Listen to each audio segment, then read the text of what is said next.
Hello everyone, welcome to my channel. I hope you are all doing well.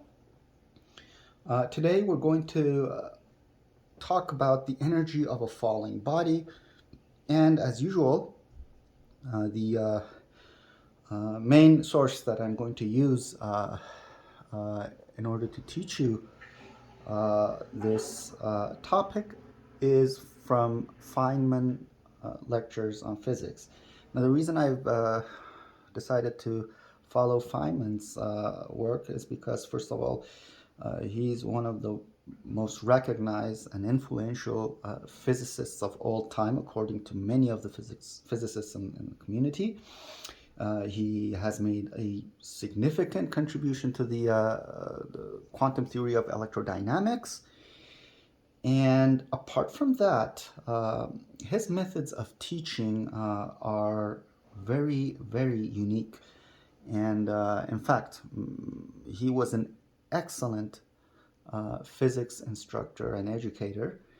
And well, since I teach in different colleges and I'm a lecturer at different universities, based on my own experience, I usually realize that many students, if you ask them, they find physics to be a difficult subject. But as in my opinion, I believe that the reason students somehow find it difficult to grasp, let's say, the concepts in physics and apply them in solving problems is not because physics is intrinsically hard, it's because they've never had a good teacher. And Feynman, he is one of the best educators of physics, and I never emphasize how brilliant his methods and tutorials are.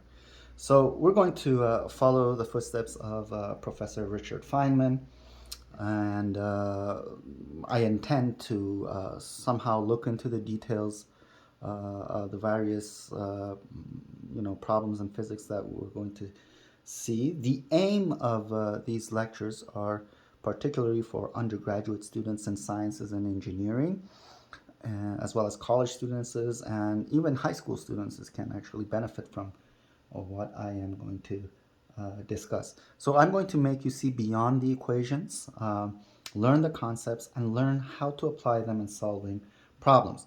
Now, my courses are usually below 40 minutes or 40 to 50 minutes at most.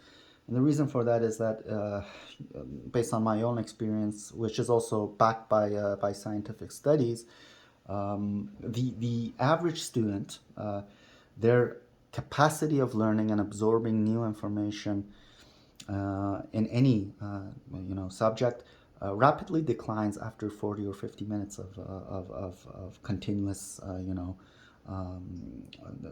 lectures. So that's why I break down, let's say, my lectures into 40 minutes. I try to make these videos shorter, and in that way I believe that many of you can actually understand all of the topics that I'm going to teach from the beginning of the lecture to the end of the lecture. And today I'm going to focus on a specific problem, which is called, which considers the energy of a falling body.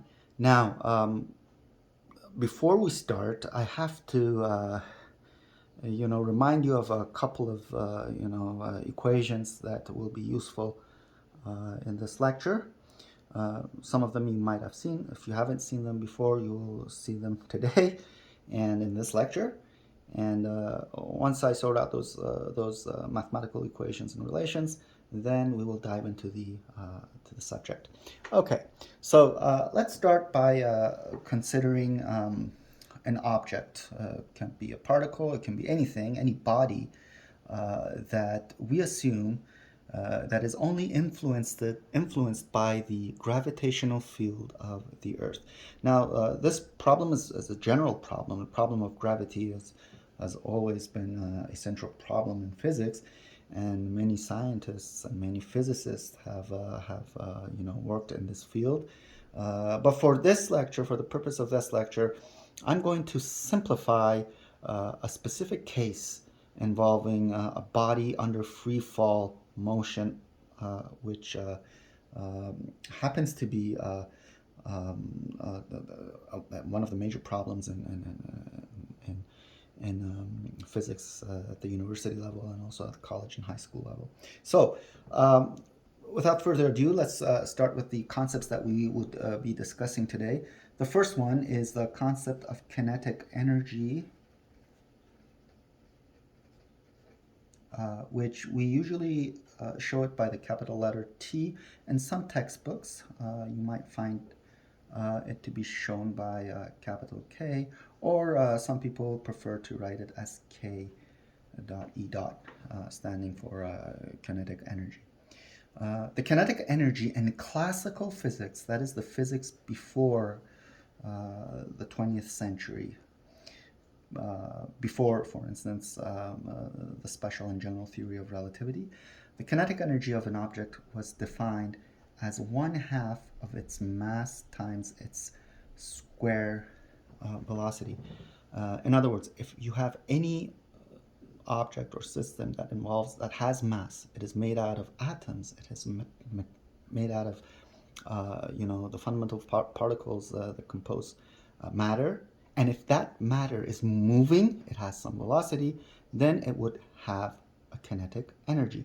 The kinetic energy equation in classical physics is very simple. It's just 1/2 mass times the square of velocity. Now, in the problems that we're going to look into today, I'm going to introduce another form of energy, which is called gravitational potential energy. But this gravitational potential energy, which we usually show by U, or in some, as I said, textbooks, they might show it by the initials potential energy. For our particular problem, this gravitational potential energy is given by this equation. It is the mass of the particle or the object times a constant g, which is the gravitational acceleration of bodies that are falling towards Earth. And it's very important to notice that this g is considered to be a constant close to the surface of the Earth, multiplied by the height in which these objects are falling. So the problem that we're going to look into right now is, let's say we have a flat surface, which can represent the surface of the ground or the floor or the Earth in general, and there's some body which has a mass of m, and we just simply drop it, we let it go, right? Now this body, as we all have experienced, it probably is one of the first things that we observed once we we came to this world, right? As toddlers, this force of gravity was something that we always, dealt with, and it's one of the most recognizable forces in nature. So we all experienced that if we let something go from some elevation, it will start picking up speed and it will fall down towards the Earth. Now, in this lecture that I'm going to discuss with you, I'm going to make two important approximations. The first approximation is that I'm considering the body, this mass m, to be only influenced by gravity. Nothing else. No air resistance, no extra push or pull.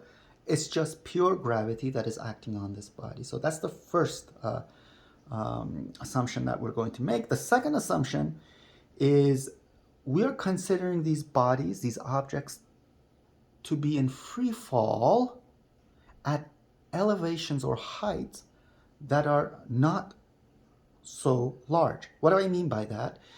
As you all may have known, or you probably have studied it before, the force of gravity becomes weaker as objects are located at a distance from each other. And in the particular case of a free-falling object, we would consider the elevations to be not as much, in which this g factor starts to change, okay?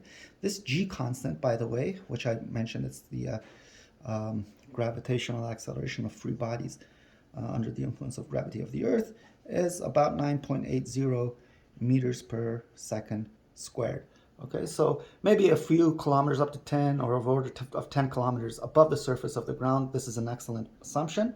But once you start elevate further than that, then this particular equation for the potential energy will not be true. So this is actually an approximate, and it works very well for objects that are near the surface of the Earth. For instance, it doesn't work for the moon, or it doesn't work for satellites, right? So the gravitational pull that the Earth exerts on the moon wouldn't follow this potential energy, for instance, or communication satellites that are in orbit around Earth. So we're restricting ourselves to objects that are near the surface of the Earth. Okay, based on these two assumptions, now we can start talking about the energy of something that is just simply falling vertically downward. Okay, so this U, as I said, is called the potential energy, and since it's related to gravitational problems, we'll call it the gravitational potential energy. Okay,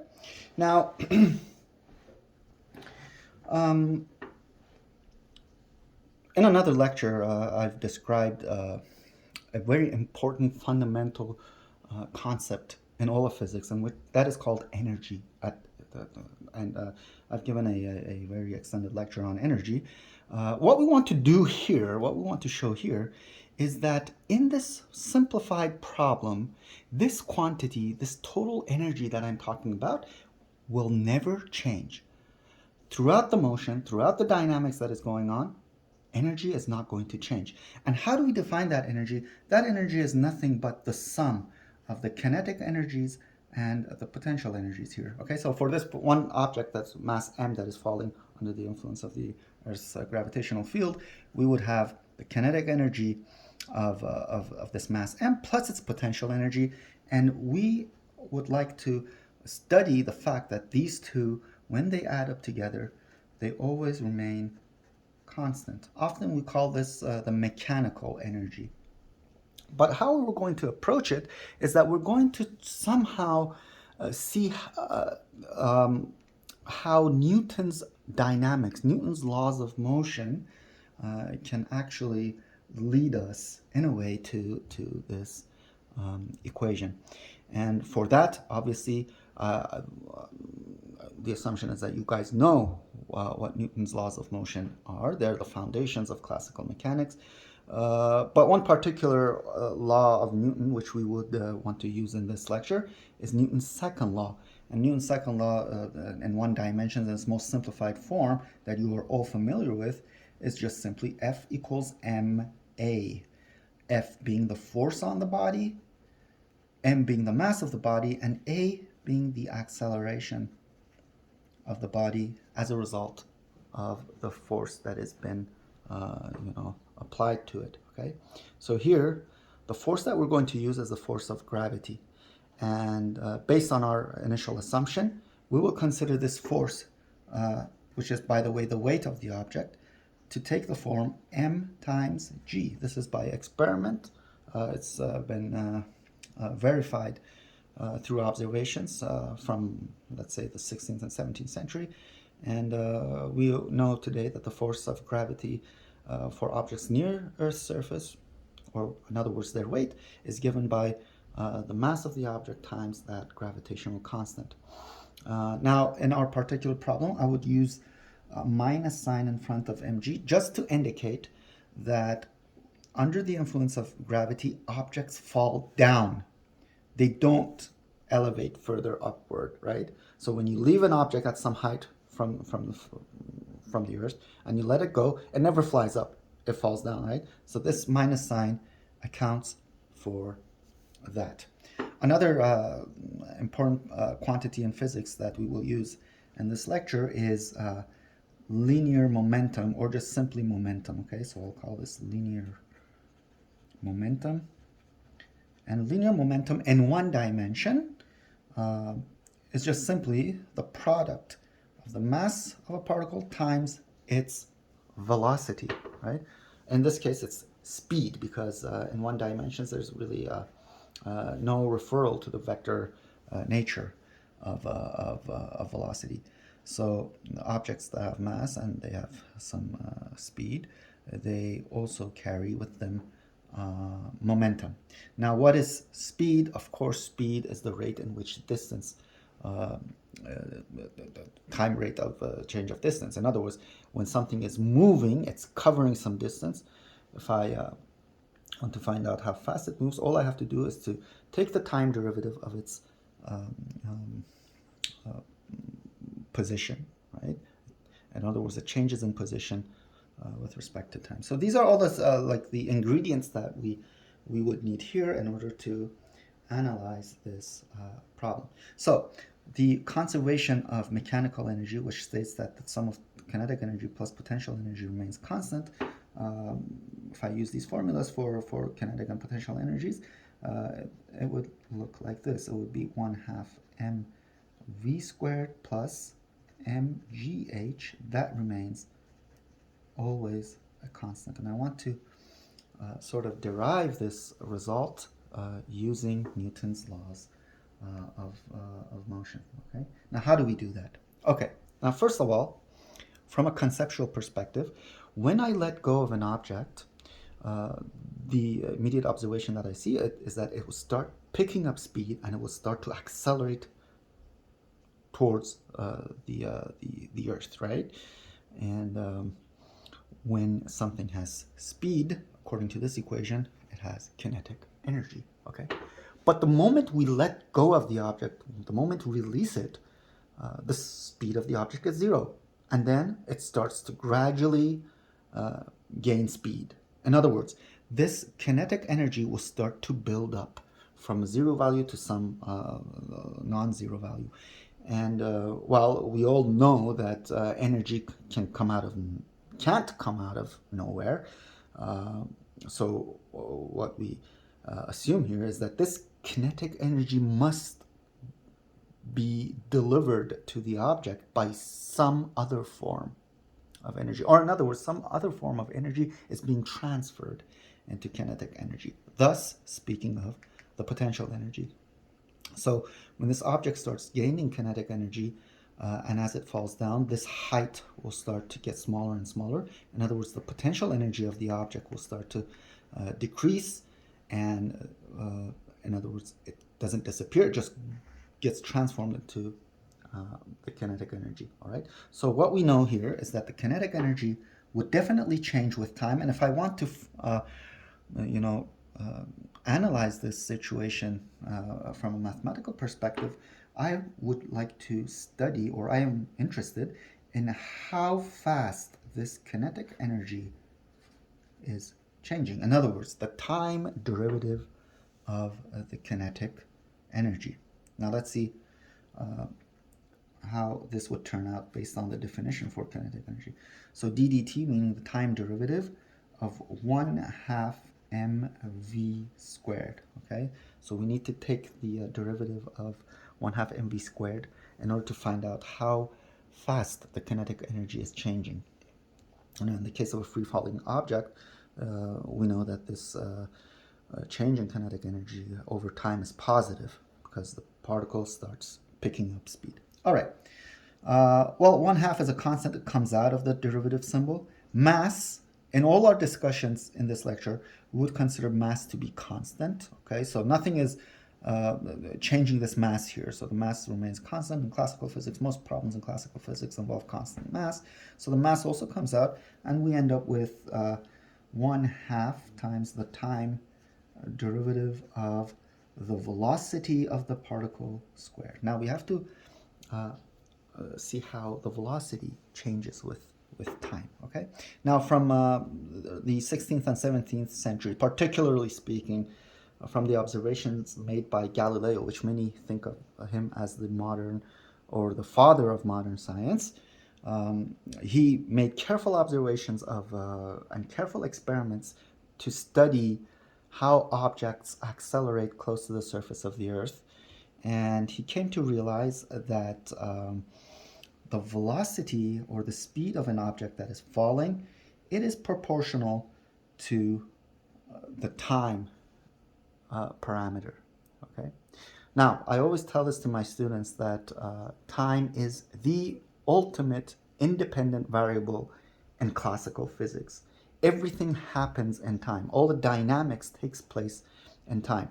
Now, according to Galileo's observations, the velocity of a falling object is proportional linearly to time, and also the height of the object or the distance it moves in the vertical direction as it falls down is also proportional to time, but not linearly, but in a squared form. So these two results, these two proportionalities, are mere observations and experimentation. Okay. Now, if I look into these two together, I can say that it's easy to conclude that the height is would be proportional to the velocity squared. But anyway, what I'm trying to say here is that the velocity is definitely going to be a function of time. And if I have a function of time and I want to take its derivative with time, all I have to do is to use the chain rule. So we all remember from calculus that if I have a function, let's say u of x, and I want to take the derivative of u raised to some power with respect to x, the result, according to the chain rule in differential calculus, would be n times the derivative of u with respect to x times u to the power n minus 1, right? So if I apply that to the square of velocity, then I would end up with an equation like this. Oh, by the way, there's an m here that I dropped, so I'll just put the m right here. So dt is 1/2 m, and according to this, our n here is 2, so we will have 2 dv, the derivative velocity with respect to time, times the velocity raised to the power 2 minus 1, which is just 1. Okay, now this 2 cancels out this 2, and we end up with dt being m dv dt times v, right? Okay, but what is the derivative of velocity or speed? I keep using speed and velocity interchangeably because this is, first of all, a one-dimensional problem. The object is moving in this dimension, okay, so we don't need to worry about the vector notations, okay? So here, the rate of change of speed or velocity is what we know from the definition of acceleration to be acceleration. Acceleration is nothing the rate of change of velocity. So I will end up with this equation here, ma times v. But if I look into this ma term here, according to Newton's second law, that is just the force on the object. So I end up with this result. The rate in which the kinetic energy of the falling object changes would be the velocity of the object times its the force that is driving this subject, the force that is causing the acceleration, which in this case is the force of gravity. Now, although this is a this is a result that we got for this particular motion, but in general, this result is also true in the real three-dimensional world in which forces can have different directions, and we will see in the future. The more proper way to describe this equation would be this, but then we'll get back to this form later. So the time derivative of the kinetic energy is just the vector, the force vector, dotted into the velocity vector. Now, if some of you don't know what the dot product is, don't worry. We will discuss the dot product of two vectors and simply vector algebra in some other course, okay? So, but for the meantime, we don't need to worry about this. We'll just look into this equation that we got. Now, if I replace the force by what it is, which in this case it's gravity, I can take this F and replace it by mg. But what about the velocity? Well, or the speed here. The speed, as I said, is the rate of change of position. I didn't write it here, but now I'm going to write it down here for this particular problem. If we're talking about an object that is falling, its height is changing over time. So the distance that the object would be covering in time is nothing but the time derivative of the height. So I can replace the velocity by the time derivative of height. So what do I end up with? I have the time derivative of kinetic energy. That equals minus mg times the time derivative of height. Now, since m and g are considered to be constants, I can take them, both m and g, and move it before the derivative operator. Okay, so I can write it as minus d dt of mgh, right? We all know that mg is constant, it can come out, so this equation is valid. Now mgh was what? It was the gravitational potential energy. So I can replace this by minus d dt of u. And look what we ended up with. The time derivative of the kinetic energy turned out to be exactly equal to minus the time derivative of the potential energy. Okay, what does this mean? This means that both forms of energy are changing, first of all, and second is that they are changing with exactly the same rate. So the change in the kinetic energy comes with the expense of the change in the potential energy and vice versa.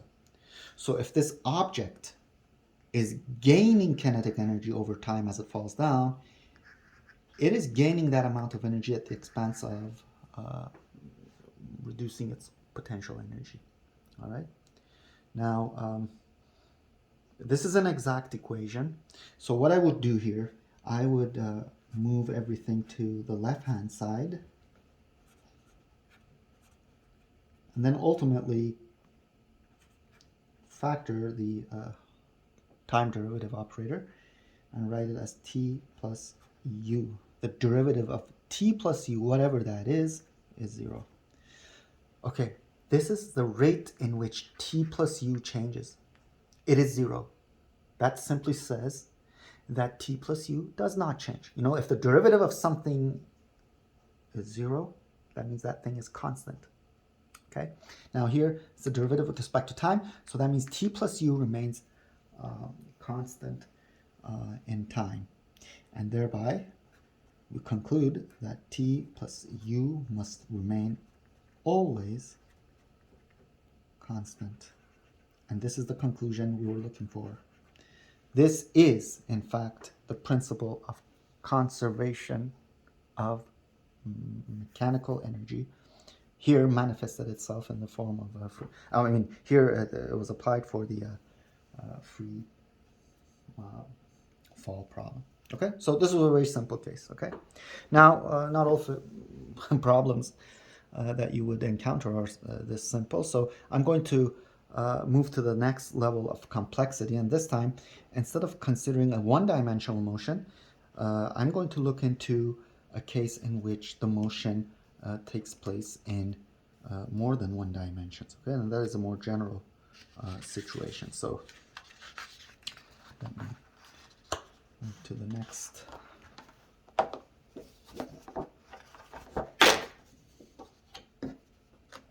page here. So this time, let's say we're considering a situation in which I have like a, I don't know, a rock or a ball or whatever object that is falling downhill through in some, mountainous region or some, let's say, terrain that contains hills. Okay. Now, in order to analyze this problem more specifically, I would use a coordinate system in which the horizontal axis is shown by x, and the vertical axis is, again, I'll show it by h to represent the height. And let's say we let the object roll down, and let's say at some instant it's right here, right? Okay. Now I'm going to make a very important assumption here in this discussion, and that is that the surface is frictionless. Why am I making this assumption? Because, if we consider friction, friction always opposes motion, right? And you've probably seen it in physics laboratories, that, when something is subject to friction, it will eventually lose its energy, right? So friction wastes energy. Often it is converted into other forms of energy, such as acoustic energy or heat, mainly into heat. But here, if I consider a hypothetical case of a frictionless, let's say, curved surface, then I don't need to worry about the loss of energy. And I can discuss this conservation of energy in a more simplified way. So here we're considering a surface that has irregularities, but nevertheless we're considering it to be frictionless. All right. Now, as the object is falling down, we can indicate its speed at any point along its trajectory. And we all know that the velocity vector is always tangent to the trajectory of the particle. Okay. We've learned this before, so I'll just draw a vector, let's say, that is tangent to where this particle is on the surface, tangent to the surface, and this would indicate its velocity at this particular, let's say, instant of its motion, right? Now, if I look into this carefully, I realize that with the horizontal axis, this velocity vector makes an angle of theta, and this theta, well, is generally, again, a function of time. It widens, it shrinks, okay, depending on how steep the slope of this, hill is. And in general, it's going to change with time, right? So if I consider the changes in the kinetic energy in this situation, again, we know that this is also falling under the influence of gravity. Gravity is the only force, but this time, because the object is bound to the surface, it cannot just make a hole through the surface and fall towards the center of the earth. It's going to follow this trend. It's going to roll down, right? So what are we going to, or slide down in this case? How would we consider this situation? Well, again, we'll start with the changes in the kinetic energy. And again, that would be the time derivative of this 1/2 mv squared. We did it for the previous example, and we found that this was nothing but m times v times dv dt, right? Okay. Again, I'll bring this dv dt and put it in between m and v. I can do that in order to analyze this motion from a force, perspective. Okay, so here, mass times the derivative of the velocity. Like the previous example, this is the force on the object. But now we have to be a little bit careful, right? And why is that? It's because, first of all, remember that the momentum of an object is mass times its velocity, right? There's no question about that.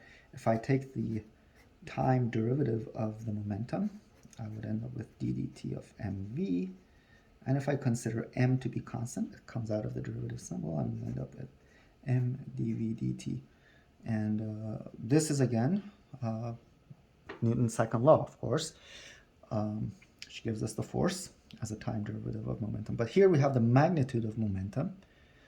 So the time derivative of the magnitude of the momentum would also be the same as the force in the direction of motion.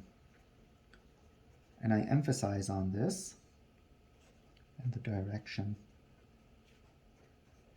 of motion. I emphasize this direction of motion because this time the component of the force, this force makes an angle with the force of gravity, if you want to think about it that way. I will call this the tangential force, by the way.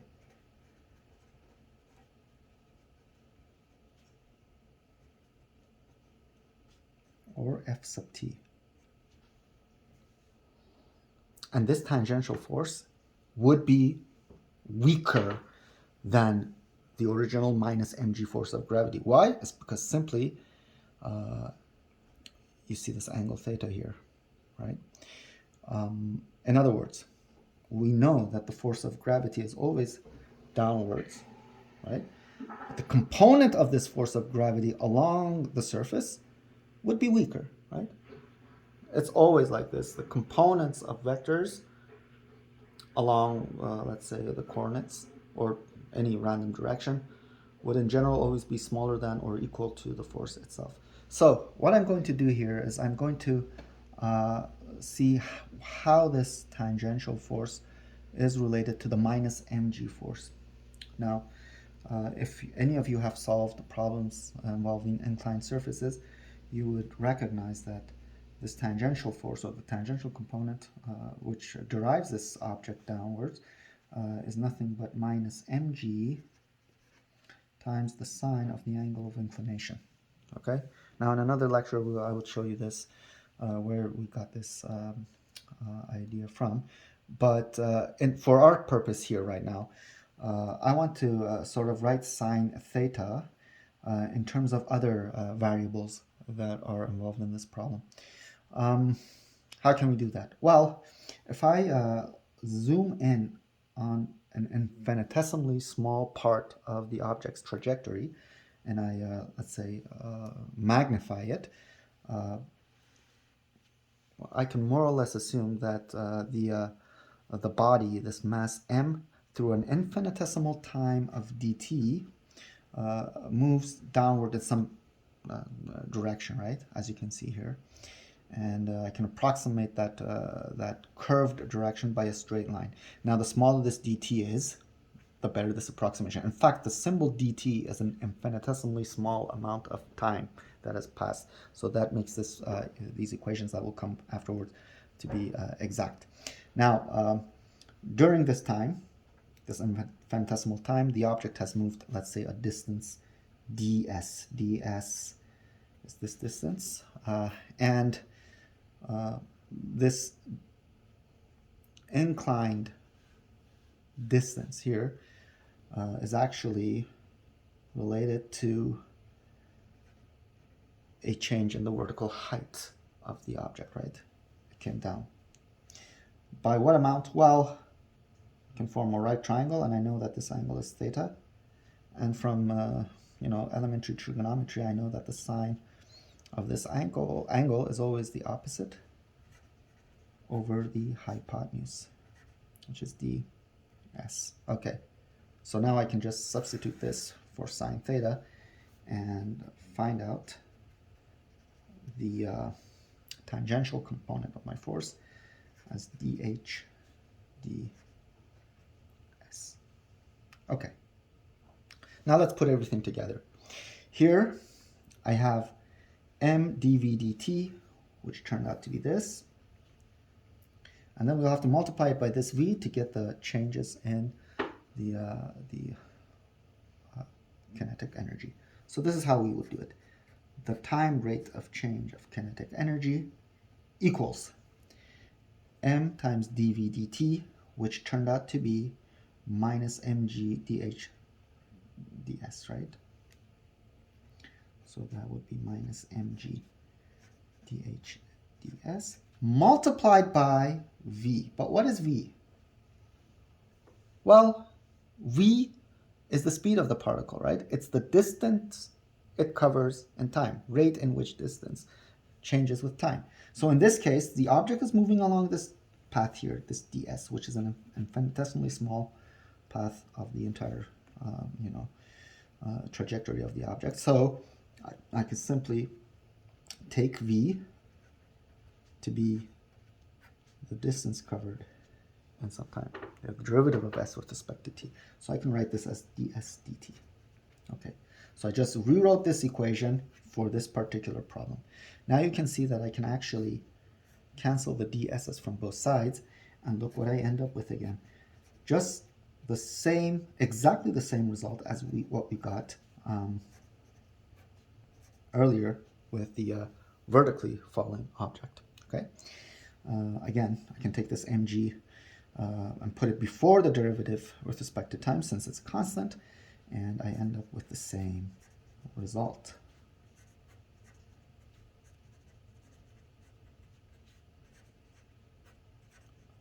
So the bottom line here is that whether the object was in free fall or if it's restrained on a frictionless surface, it's bound to this frictionless surface and falls down, in other words, whether it's one-dimensional or two-dimensional, the rate in which it gains potential kinetic energy would be exactly the same as the rate in which it loses potential energy. I will repeat once again, the rate in which it gains kinetic energy would be exactly equal to the rate in which it loses potential energy. This minus tells us that these two changes in energy are against each other. In other words, we again come up with this conclusion that the rate of change of this quantity t plus u is 0, or in other words, t plus u is constant in time. And this is the principle of conservation of mechanical energy. All right, everyone. I hope you enjoyed these two examples. I hope you've learned something out of it. Next time, we're going to look into the more general case in which something moves in 3 dimensions, and we're going to analyze the principle of energy conservation, or mechanical energy conservation in this case. So until then, please leave your comments. I would enjoy receiving your feedbacks, your criticisms, in order to improve the contents of my channel. Until then, I wish you all a great day or great night, depending on where you are. So, bye-bye.